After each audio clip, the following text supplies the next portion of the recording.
آپ کیا کر رہے ہیں؟ سبحان ربی الاعلیٰ، سبحان ربی الاعلیٰ. تو ادھر سے پتہ لگتا ہے وہ پتہ نہیں گپے مار رہا ہے.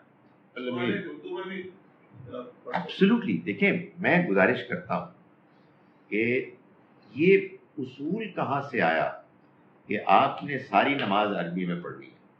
اللہ میاں نے بتایا؟ نہیں بتایا. نبی صلی اللہ علیہ وسلم کی زبان عربی.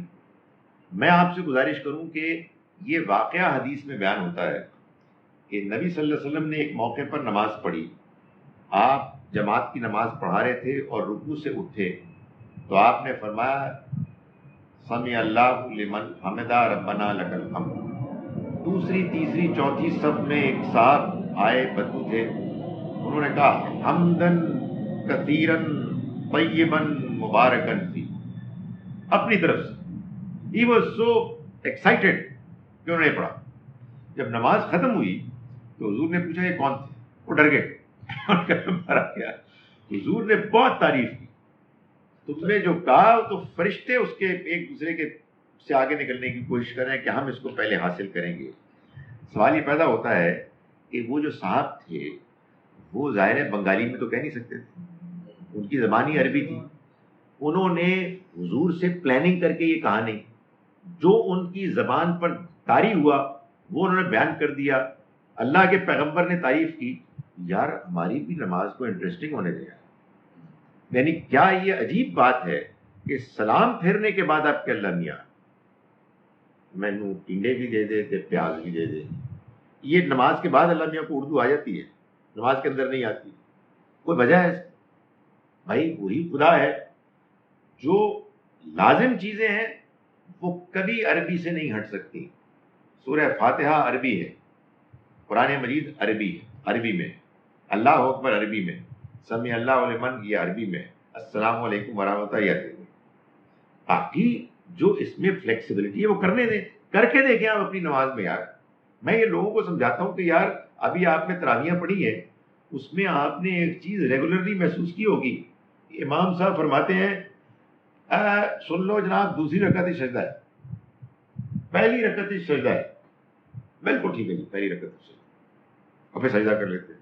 یار یہ سوچتے نہیں کہ کیا کیا کیا آپ نے. معلوم ہے کیا کیا ہے؟ نماز پڑھتے پڑھتے آپ نے نماز چھوڑ دی اور سجدے میں گر پڑے. You know Y?